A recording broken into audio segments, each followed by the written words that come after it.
Hello Lingannamma. Hello friends, welcome to Ponni's kitchen. வாங்க நம்ம என்ன பண்ணுறேன்னு பார்க்கலாம், வீடியோக்குள்ளே போகலாம்.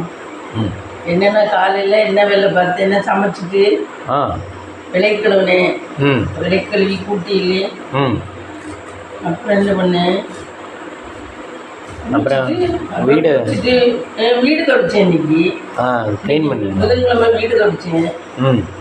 வீடு ரொம்ப படப்புக்கு போயிட்டு வந்து வீடு ரொம்ப என்னமோ மாதிரி கிடந்துச்சு, அதனால வீடு தொடச்சி வச்சுருச்சு. வீடெல்லாம் மாப்பு போட்டு தொடச்சிட்டு அப்புறம் பார்த்தா தண்ணி பிடிக்கலாம்னு வந்து நீ கரண்ட்டு ஷட் டவுனு, கரண்ட் இல்லாதனால தண்ணி சாயந்தரத்துக்கு விட நாளைக்கு காலையில் தான் இருக்கு. அதனால அப்புறம் டீயை போட்டு குடிச்சிட்டு. இன்னைக்கு ஷட் டவுன்னா ஃபுல் டே ஷட் டவுனா? Shut down. எத்தனை மணிக்கு போச்சு? எத்தனை மணிக்கு? காலையில் 9 மணிக்கு போனது. அப்புறம் இப்போ 7 மணிக்கு தான் விடுறாங்க. 10 மணி நேரம் நிறுத்துறாங்க நம்ம ஊரில். 10 மணி நேரம் நிறுத்துறாங்க. நீங்கள் க்ளீன் பண்ணதெல்லாம் கரண்ட் இல்லாத மேலேயே க்ளீன் பண்ணீங்களா? எனக்கு கரண்ட் இல்லைங்கிறதே தெரியாத விஷயம். அப்புறம் தான் இந்த பொண்ணுகிட்ட கேட்டேன். இவங்களுக்கு வந்து இன்னைக்கு இது பண்ணாங்க, போரில் கம்ப்ரஸர் வச்சு ஊதுனாங்க. சவுண்டு கேட்டுக்கிட்டே இருந்துச்சு. அப்புறம் கேட்டேன், நாங்கள் தண்ணி கலங்கல வந்தாச்சு, அதுக்காக ஊதுறோம்ச்சு. சரின்ட்டு அப்புறம் சாயந்தரமாக தண்ணியும் பிடிக்க முடியல, தண்ணி வரல. அப்புறம் மழை பார்த்தீங்கன்னா பயங்கர மழை, அவளோட போட்டுக்கு பூரா நனைஞ்சிருச்சு. எது சாயந்தரம் மழை இருந்துச்சா? சாயந்தரம் மழை. ஆமா. எத்தனை மணிக்கு மழை இருந்துச்சு? 5:30 6 மணி போல நல்ல மழை. அப்புறம் போர்ட்டிகோலாம் ஃபுல்லாக நனைஞ்சு வச்சு. நான் தண்ணி குடிச்சோன்னு படியை விட்டு கீழே இருந்தேன். டைல்ஸ் போடக்கூடாது, நல்ல வேலை வலிக்கு விழுந்துருப்பேன். ஒரு நொடியில் தப்பிச்சேன். இல்லைன்னா அந்த படிக்கும் அந்த டைல்ஸ் மேலே. நீங்கள் காலை டைல்ஸில் ஊனி அப்போ நல்லா ஸ்ட்ராங்காக ஊனி தானே போக முடியும். ஸ்ட்ராங்காக ஊனினால விழுகாம விட்டேன். இல்லைன்னா விழுந்திருப்பேன். விழுந்தா கஷ்டம். அந்த இது படி வயசானவங்க விழுந்தா கஷ்டம் இல்லை. ஆமா, படி கூர்மையில விழுந்தா அப்படிதான். அதனாலதான் அப்புறம் அந்த துணியை போட்டுச்சு, தொடச்சு விட்டு கூட்டி விட்டு அந்த இடத்த துணியை போட்டுச்சு. பயமா இருக்கு. அது போர்ட்டிகோல எவ்வளவுதான் நம்ம இது பண்ணி போட்டாலும் தண்ணி திரும்ப திரும்ப வந்துடுது.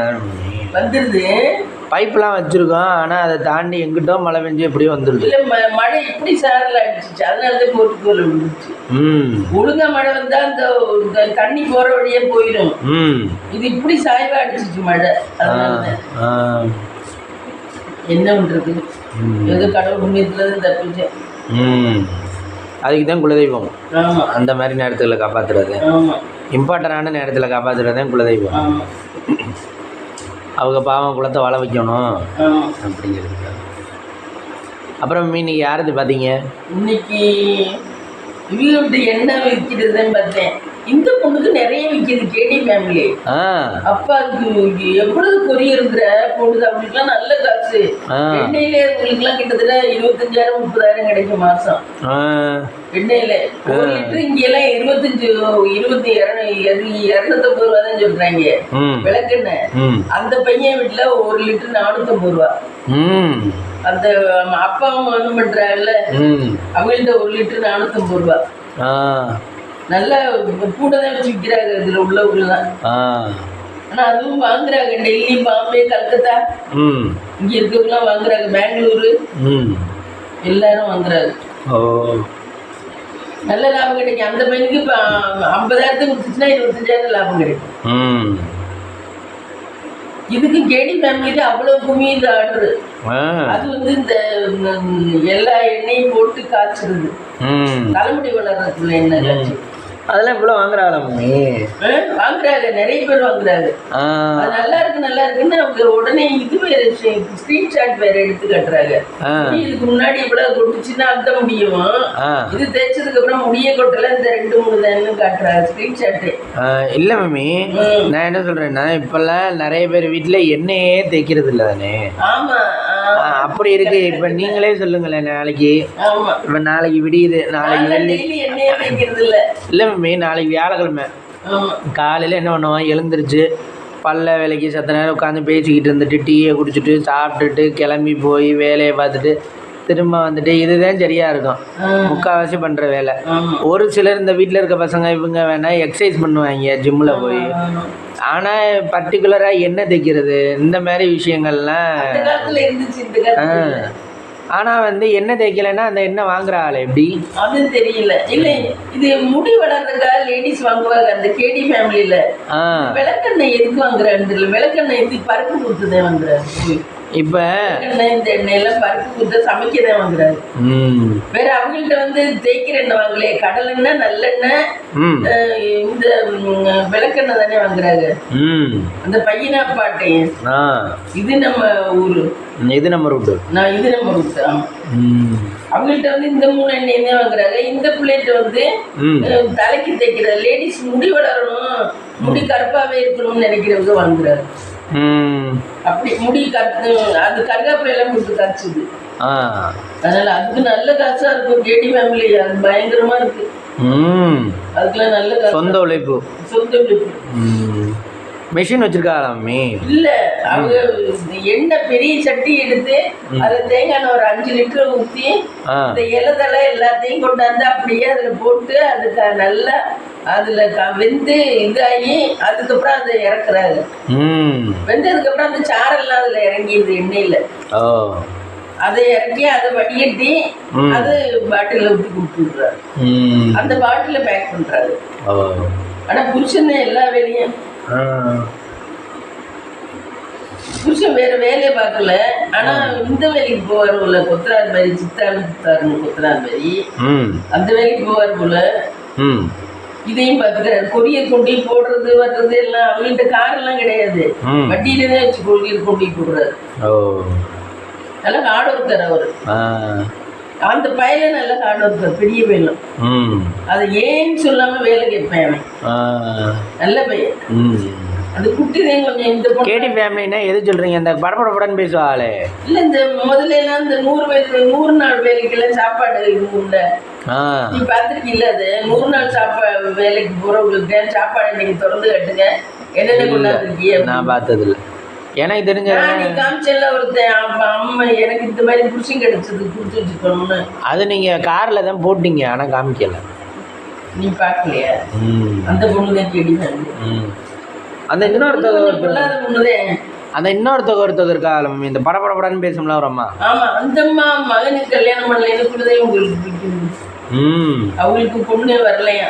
அந்த பெரிய சின்ன பையில எல்லாரும் கட்டிக்கிறேங்குதுங்க. அவன் கொஞ்சம் அளவா இருப்பேன், அவனை கட்டிக்கிறேங்குதுங்க. பெரிய பையில கட்டிக்க மாட்டேங்குது. அதுலயும் பாருங்க சைஸை பார்த்து இடம் போடுது. இதுல உள்ளது இல்லை, யூடியூப்ல உள்ளது இல்லை. சின்ன பையனுக்கு வேணா நாங்க பொண்ணு தரோம்னு சொல்றாரு.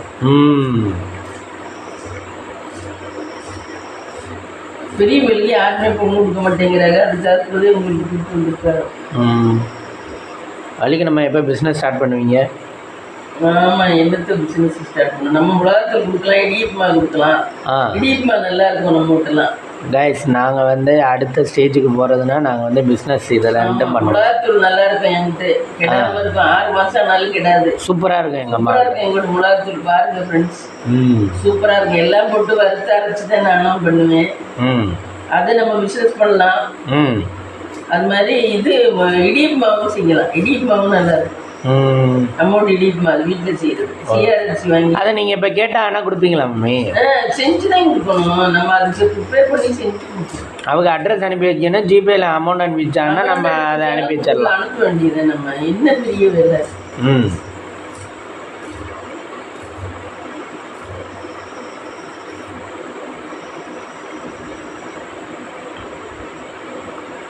அதெல்லாம் செய்யலாம். வீட்டில் தான் உட்காந்துட்டு இருக்கோம் சும்மாவே. அதெல்லாம் செய்யலாம். மிளகாத்தூள் எங்க வீட்டு நல்லா இருக்கும் ஃப்ரெண்ட்ஸ். அது மாதிரி இடியப்பமாவும் நல்லா இருக்கும். இடியப்பமாவை செஞ்சு பேக்கெட் போட்டு கொடுப்பீங்களா? போட்டு கொடுக்கலாம். ஆமா, இடியப்பமாவே நம்மளோட வெறும் சிஆர்எஸ்சி இட்லி அரிசி இல்லை மம்மி, இடிச்சு கொடுப்பீங்களா அரைச்சு கொடுப்பீங்களா? இடிச்சுதான் வாங்கணும். மிஷின்ல போய் இடிச்சுதான். இடியப்பத்துக்குன்னா இடிக்கணும், இடிச்சுதான் கொண்டு வரணும். ஒரு 5 கிலோ 10 கிலோ இடிச்சுட்டு வந்து அதை நிலக்காய்ச்சல்ல காய போட்டு சரிச்சு பேக் பண்ணணும். இதே வேலை. மிளகாத்தூளுமே நான் சரிச்சுதான் இது பண்ணுவேன். எனக்கு வீட்டுக்கே சரிச்சுதான் வைப்பேன். சரிச்சுதான் பேக் பண்ணணும். சரிச்சுட்டு கொஞ்சம் உப்பு கலந்துட்டு அதுல லைட்டா உப்பு கலந்தோம்னா கிடாது, பிடிச்சா வராது. அதை இதுனோம்னா 6 மாசத்துக்கு கூட நல்லா இருக்கும் நம்ம மிளகாத்தூள். 6 மாதம் 1 வருஷத்துக்கு கூட நல்லா இருக்கும். அதை 2 பண்ணலாம் நம்ம பிஸ்னஸ்ன்னு பண்ணோம்னா. யாரும் விருப்பப்பட்டாங்கன்னு கேட்டாங்கன்னா விருப்பப்பட்டு கேட்டாங்க நம்மகிட்ட இன்னும் டெவலப்மெண்ட் ஆகலை. மிளகாத்தூள் சூப்பராக இருக்கும். எல்லாமே வறுத்தா இருக்குது.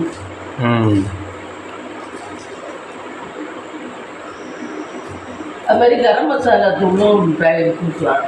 கரம் மசாலா தூள்னா மிளகா இது மல்லித்தூளா? இல்லை இல்லை, கரம் மசாலா தூள்னா அந்த இது பட்டை சோம்பு இது எல்லாம் வறுத்து விட்டு பிரியாணிக்கு போடுற மாதிரி பிரியாணி. ஓ அந்த மாதிரி அதே மிஷினில் தான் அரைச்சிக்கிட்டு வரும். நம்ம மிக்சியில் அரைச்சி கொடுக்குறதெல்லாம் சரியா வராது. மிக்சியில் அரைச்செல்லாம் சேல்ஸ் பண்ணி சேர்த்துலாம் கொடுக்க முடியாது. நம்ம வீட்டுக்கே அரைக்கல. இப்போ அங்கே மிஷின்லன்னா 10 கிலோ மிஷினில் அரைச்சி மிஷின்லன்னா 5 வாட்டி போடுவாங்க. 5 வாட்டி போடுவோம்.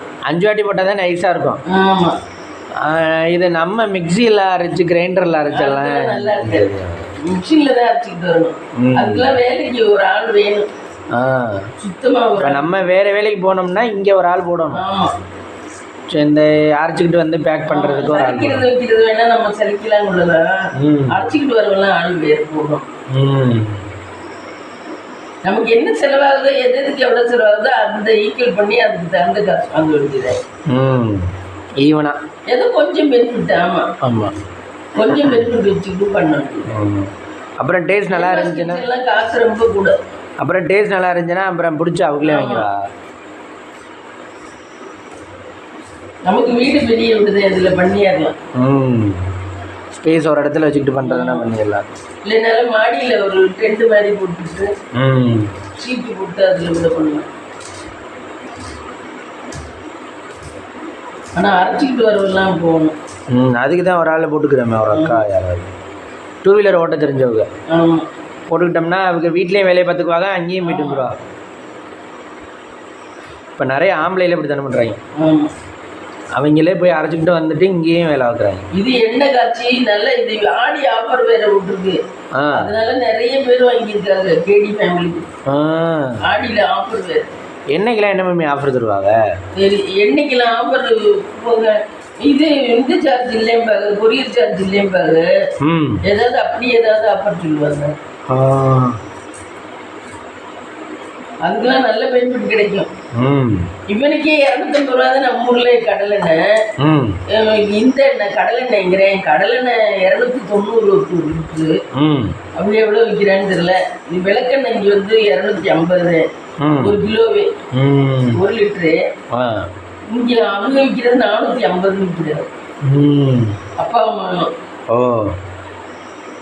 டபுள் மடங்கா? ஆமாம், 450 plus courier charge. Courier charge இவங்க போட்டு அந்த பில்லை கொடுத்து விட்டுருவாங்க. அதுக்கு அவங்க அனுப்பி வைக்கணும் கொரியர் சார்ஜ். பழகி நம்ம நிறைய இந்த சேலையெல்லாம் சேல்ஸ் பண்ணுறாங்க. உங்களுக்கு அதில் இன்ட்ரெஸ்ட்? சேலையும் சேல்ஸ் பண்ணலாம். சூப்பராக இருக்கு. இது ஈரோட்டில் இந்த கடையில் இதில் சேலை கம்மியான விலையில் வாங்கி இங்கே சேல்ஸ் பண்ணலாம்.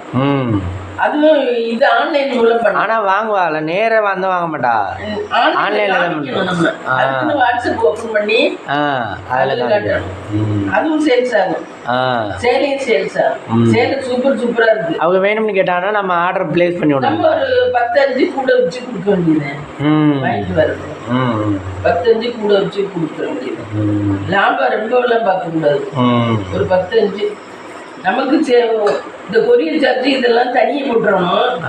இந்த நமக்குள்ள பெனிஃபிட்ல ஒரு 10-5 கூட வச்சு கொடுத்தா நமக்கு இதெல்லாம் ஆன்லைன் வர்த்தகத்தில் நம்ம டெவலப் ஆகுது. ஆமாம், ஆன்லைன்ல நமக்கு கேஷ் இது கொடுத்துட்றாங்க. என்ன ஜிபே? ஆமாம், போட்டு விட்டுறாங்க. சரக்குக்கு போட்டு விட்ட உடனே நம்ம இது பண்ணுறோம். என்ன? ஆமாம், நேரடியாக கொடுக்குறதுன்னா இந்த வினிதா கொண்டு கொடுத்தல ஏதோ பிரச்சனை வந்து அது நிறுத்திடுச்சு. இந்த மாதிரி ஆன்லைன் இது பண்ணலாம், அது பிரச்சனை வராது. ஏன்னா அவங்க மணியை போட்ட குறிப்பாடு தான் நம்ம பேக்கே பண்ண போகிறோம், பேக்கே போட போகிறோம். இதில் வந்து நஷ்டம் வர்றதுக்கெல்லாம் வாய்ப்பு இல்லை. வினிதா காசு கொடுத்தீங்க, நேரடியாக கொண்டு கொடுத்ததுல என்ன காசு கொடுக்கலையா என்னன்னு தெரியல, ஏதோ பிரச்சனை அதில் தான் வந்துச்சு. அதனால தான் ஸ்டாப் பண்ணி வச்சுருக்குங்க. ஸ்டாப் பண்ணி வச்சிருச்சு. ஆமாம், பாவம். இல்லைன்னா அவங்க டேலண்ட்டுக்கு ஆமா அந்த டேலண்ட் எதில் இருக்கோ அதில் வளர்த்துக்கிறது நல்லது. அதான் சொல்லுது, நான் எந்த ஊருக்கு போனாலும் செய்வேன் இனிமே, மூணை நாட்டில் மட்டும் நான் செய்யலை அப்படின்னு. இந்தியாவுக்கு போனாலும் செய்வேன், கூட போட்டு செய்வேன், மிஷினில் அரைச்சு அப்படின்னு. நல்லா சுத்தமாக பண்ணுவோம் அந்த பொண்ணு, நல்ல பொண்ணு.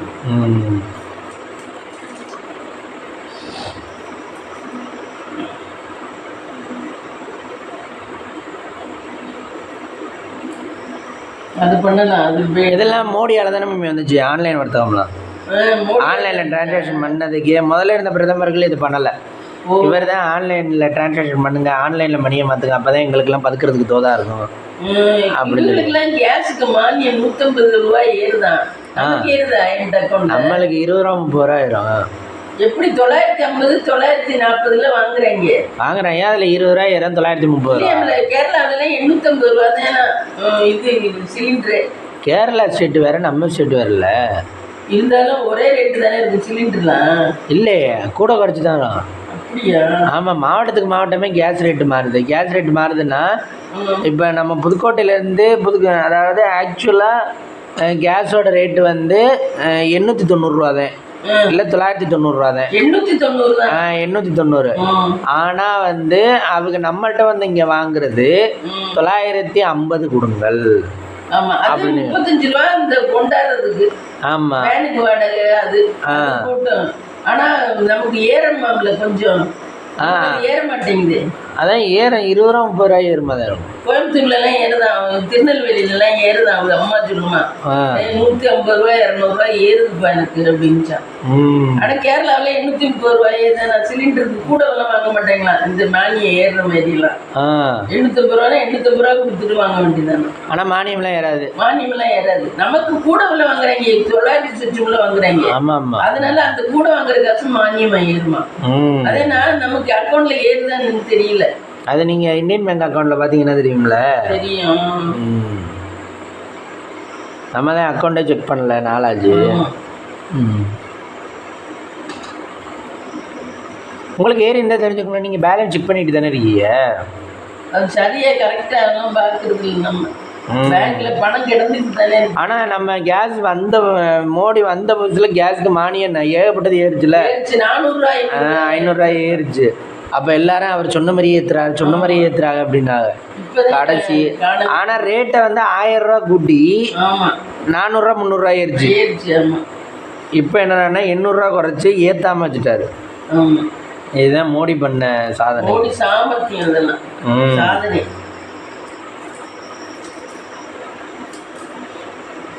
மோடியும் 9-10 வருஷமா இருந்துட்டாரு. 10 வருஷத்தை தாண்டி இருந்துட்டாரோ. அவருக்குலாம் நேரம் நல்ல ஒர்க் அவுட். ஆனால் ஒரு சிலருக்கு பாருங்கள் 10 வருஷம் வரைக்கும் இருக்காரு. ஒரு சிலர் பார்த்தீங்கன்னா உடனே இதுவாகுது. அவருக்கு உடம்பு சரியில்லாமே வரல மோடி.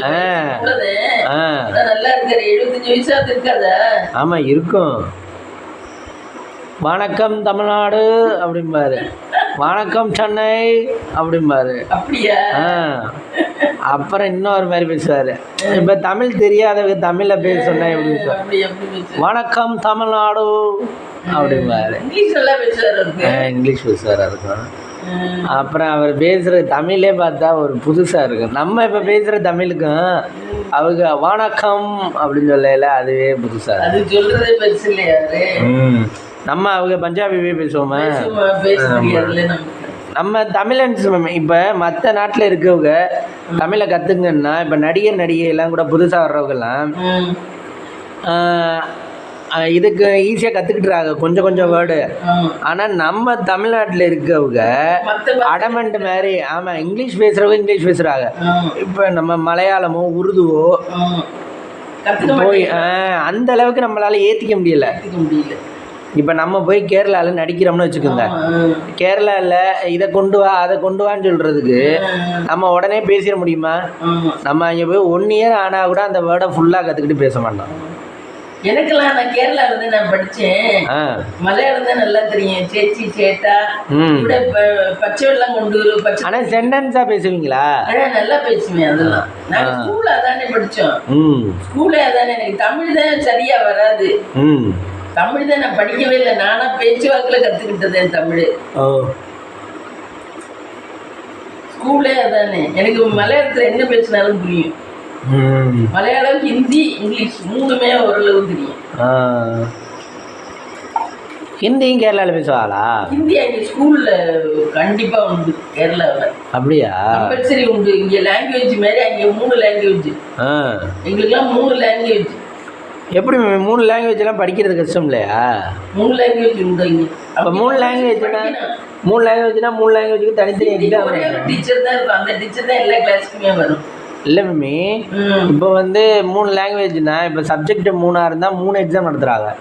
லாங்குவேஜ் 3 இருந்தால் 3 எக்ஸாம் நடத்துவாங்களா? லாங்குவேஜில் வந்து செலக்ட் ஆகுறது இங்கிலீஷும் ஹிந்தி இல்லை. ஆமாம், 3 சப்ஜெக்ட் 3 இது பரிச்சை இருக்கும். தமிழ் ஒன்று, இங்கிலீஷ் ஒன்று, ஹிந்தி ஒன்று எக்ஸாம் இருக்கும். சரி, இப்போ நீங்கள் அது கன்ஃபியூஸ் ஆகாதா? தமிழில் படிச்சுட்டு போய் எழுதுறேன், நாளைக்கு மலையாளத்தை படிச்சுட்டு போய் எழுதுறேங்கிறது கன்ஃபியூஸ் ஆகாதா? எப்படி நீங்கள் சயின்ஸ் மேத்ஸ் எல்லாம் படிக்கிறீங்க அதே மாதிரி தான் நாங்களும். இதாவது நாங்கள் சப்ஜெக்ட் தானே படிக்கிறோம், லாங்குவேஜ் ஒன்று தானே. இங்கிலீஷ்னா அப்படியெல்லாம் கன்ஃபியூஷன் வராது. 1 2 3 4 5 அந்த மாதிரி ஹிந்தி. ஹிந்திக்கெல்லாம் தனி டீச்சர் வருவாங்க. அந்த டீச்சர் தான் 10th வரைக்குமே எடுக்கும், 5th அங்கெல்லாம் கவர்மெண்ட் ஸ்கூல் நிறைய இருக்குமா? கவர்மெண்ட் ஸ்கூல் தான் நான்லாம் படிச்சிருக்கேன். கவர்மெண்ட் ஸ்கூல் தான், ப்ரேயர் நடக்கும், எல்லாமே ஒழுக்கமா இருக்கும், நல்லா இருக்கும். உஷாபிரபான்னு சொல்றவங்க அவங்கெல்லாம் கவர்மெண்ட் ஸ்கூல்ல தானே? கவர்மெண்ட் ஸ்கூல் தான் அதுவும்.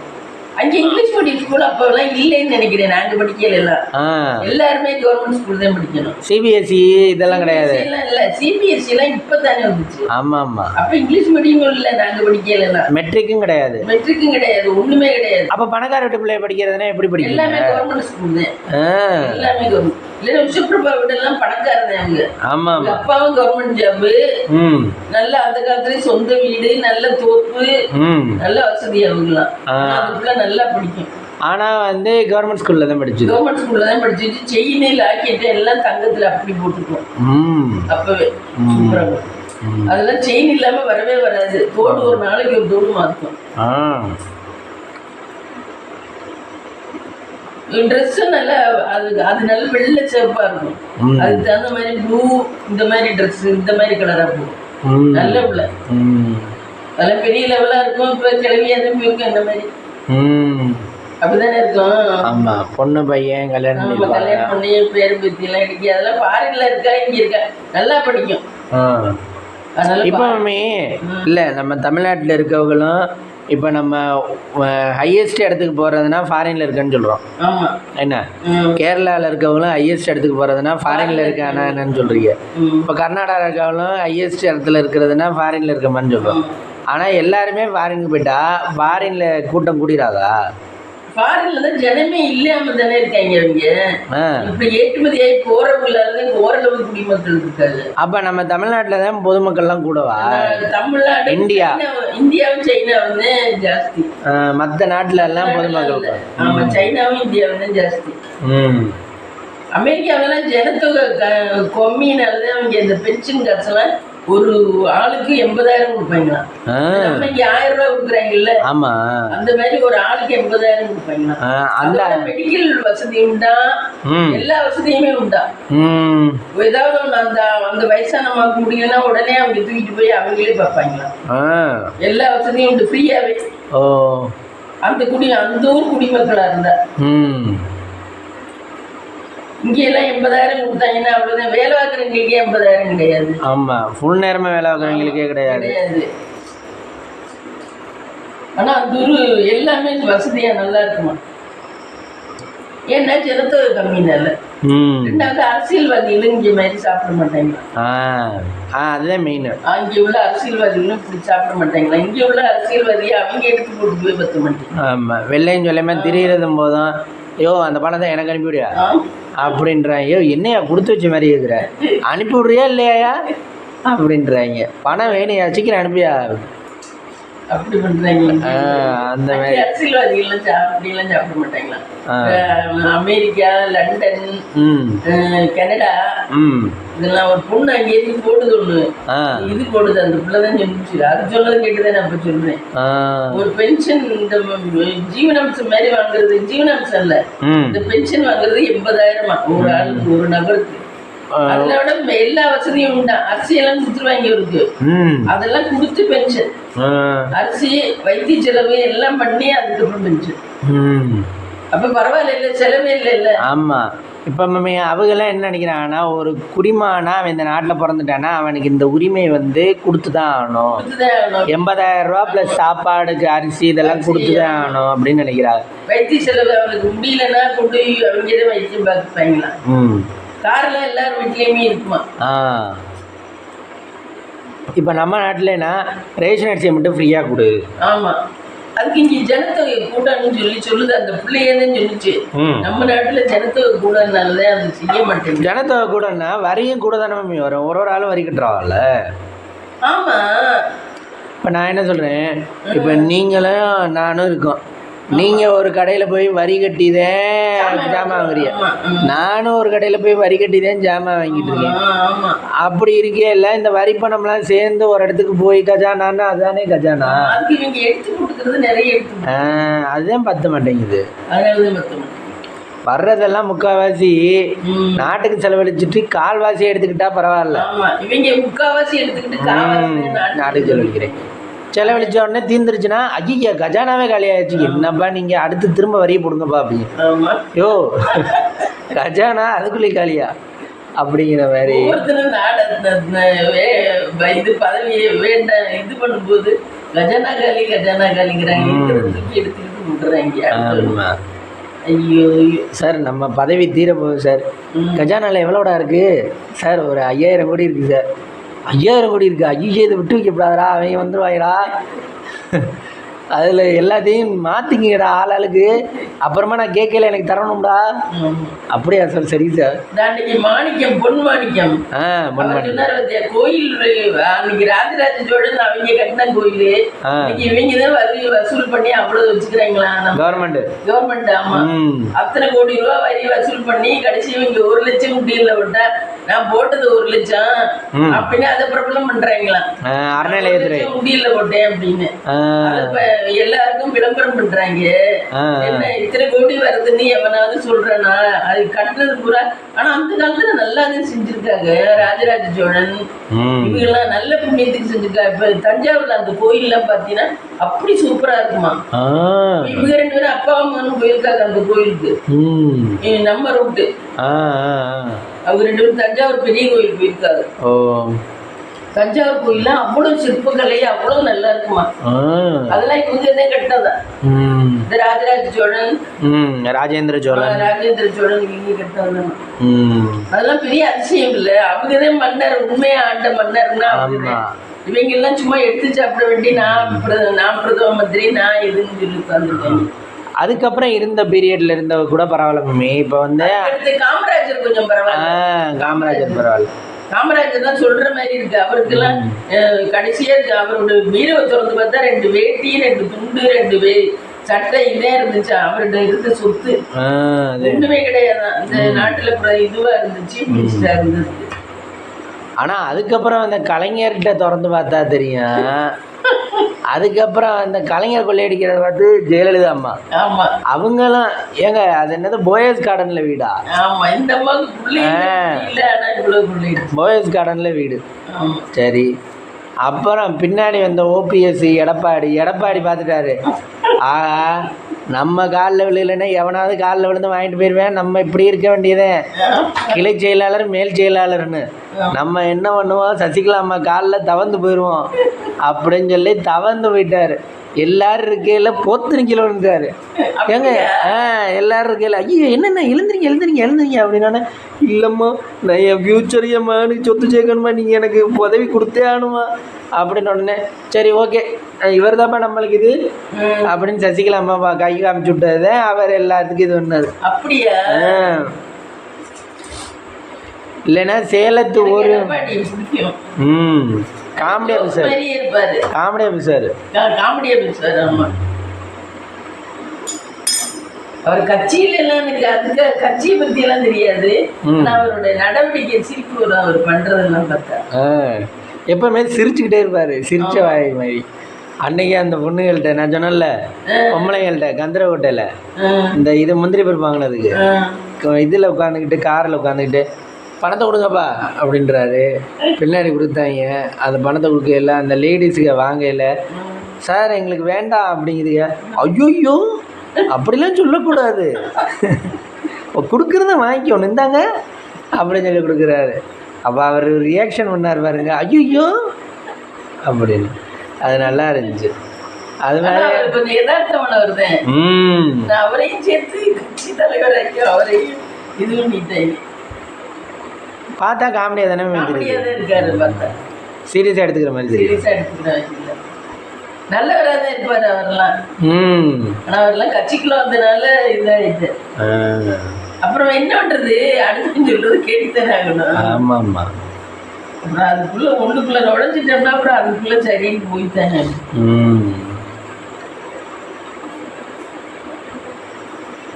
இது அவனுக்கு பிச்சை போடுது இல்லைக்கா, கொண்டை கிஃப்ட் இல்லை மேமே பிச்சை போடலை, கிஃப்டாக கொடுக்குதுங்க. ஓ கிஃப்டா, அன்பளிப்பா. அன்பளிப்பா. இப்போ நம்ம வீட்டில் காய்க்கிறது கொத்தவரங்க, இது பப்பாளி, கத்திரிக்காய் இதெல்லாம் தெரிஞ்சவங்க வந்தாங்கன்னா இந்தாங்க இதை எடுத்துகிட்டு போங்க அப்படின்னு கொடுக்குறோம்ல. அது மாதிரி அவங்கள்ட்ட இருக்கிறது முந்திரி பருப்பான், அதை வேற அந்த வழியா போறாராம், இந்தாங்க இந்தாங்க வச்சுங்க அப்படின்னு சொல்லி அவருக்கு அது காஸ்ட்லியானது என்னென்னமோ வாங்கி திம்பாரு அவர்லாம். முந்திரி பருப்பு இல்லை இருந்தாலும் ஃப்ரீயாக கொடுக்கறது என்றைக்கும் ஃப்ரீ தானே. இப்போ 100 கோடி சம்பாரிச்சாலும் 100 கோடி சம்பாரிச்சிட்டு வீட்டுக்கு போயில இந்த இதை எடுத்துகிட்டு போங்க அப்படின்னா அதை எடுத்துகிட்டு போகிறதுல இருக்க சந்தோஷம் இருக்கு, ஃப்ரீயாக தர்றதுல இருக்கிறது சந்தோஷம். அது இன்றைக்கி அப்படிதான். நீங்கள் யோசிச்சு பாருங்கள், நீங்கள் ஃபோர்டு கார், இந்த கார் அவ்வளோ பெரிய வசதியான காரில் போனாலும் கோயிலில் புளியோதரை கொடுத்தா டேஸ்ட்டாக இருக்குது அப்படின்னு தானே சொல்கிறேன். கோயிலில் புளியோதரை கொடுத்தாலும் இல்லை ஏதோ ஒரு பிரசாதம் கொடுத்தா எல்லாரும் வாங்கிடுறாங்க. அது மாதிரி ஒன்றும் இல்லை, கல்யாணக்கார வீட்டில் ஒரு இந்த இதை அடிச்சு கொடுத்தான்னு வச்சுக்க, அது என்ன மதல் இதழ் பாராட்டு இது அடிச்சு கொடுத்தா அதை கூட ஆச்சிய எனக்குப்பா எனக்குப்பா அப்படின்னு வாங்கிடுறாங்க, தள்ளிக்கிட்டு வாங்கிடுறாங்க. அதை கூட கரண்டில் இருக்கணுமா, எல்லாரும் கொடுக்கையில வாங்கிடணுமா, வாங்கிடணும். அதை வாங்கிடுறாங்க. வாங்கி படிக்க மாட்டாங்க, அப்படியே மடிச்சு பேக்கில் வச்சுக்கிட்டுருவாரு. அது இது ரிதன்யாவோட அப்பாட்ட இன்னைக்கு இது நக்கீரன்ல இருந்து பேட்டி கேட்டாங்க. அவன் ரிதன்யா அப்பா ரொம்ப என்னமோமா இருக்காரு, டெல் ஆயிட்டாரு பாவம். அப்ப சொன்னாரு ரிதன்யா அப்பா, ஒரு வாரம் 15 நாள்ல அந்த பிள்ளை வரும்போது நாங்க இந்த முடிவு எடுக்காத காரணம் அவன் எப்ப பார்த்தாலும் கவின் கூடவே வந்துருவானா இந்த பொண்ணோட. இது கோபமான வந்திருக்கேலே, இது கூட மறுநாளே வந்திருந்து இவங்க வீட்டுல 10 நாள் தங்கிட்டு தான் போவானா. அப்ப இந்த பிள்ளையும் அப்பாவும் எப்படி உண்மையை பேச முடியும்? எதுவும் மனசு திறந்து பேச முடியாதுல்ல, அவன் கூட இருக்கல. அதனாலதான் அதை விடவே இல்லை போல. அவன் விட்டுட்டா இது அம்மா அப்பாட்ட சொல்லிடும் அப்படின்னு கூடவே வந்துடுறேன்.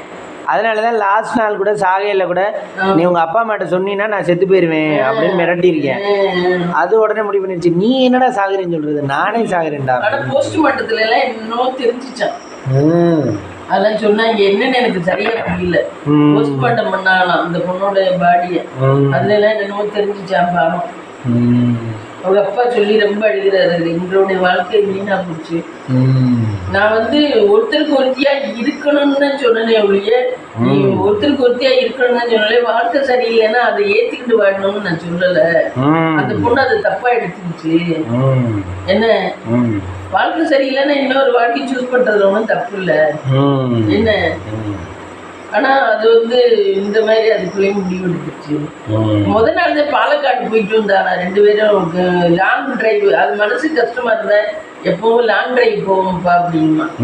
சரி லாங் டிரைவ் போயிட்டு வந்தாங்களாம். அம்மாவை கூப்பிட்டு போகாம இவங்க 2 பேரும் தான் போயிட்டு வந்தாங்களாம்.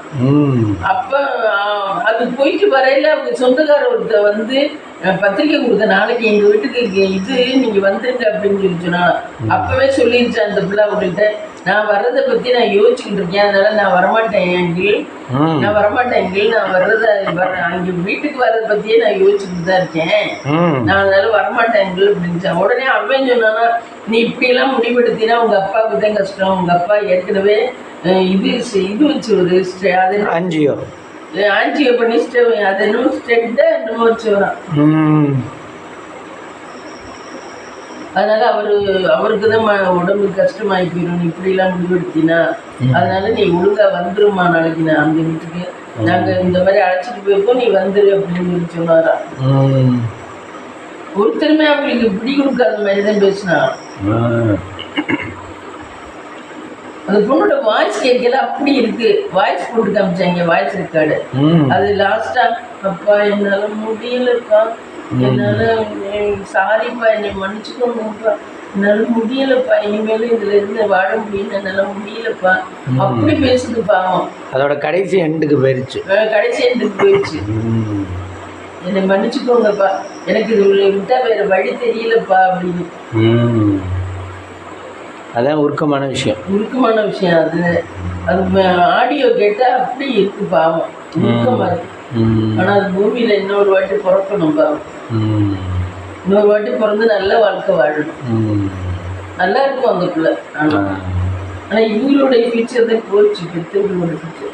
அந்த அம்மா எந்திரிக்கவே இருக்கு, இவர் தான் ஏதோ திருச்சி இருக்காரு, இவர் நல்ல தெளிவா இருக்காரு. ஆனா அப்பா நல்ல பிசினஸ் மேன், தெளிவா.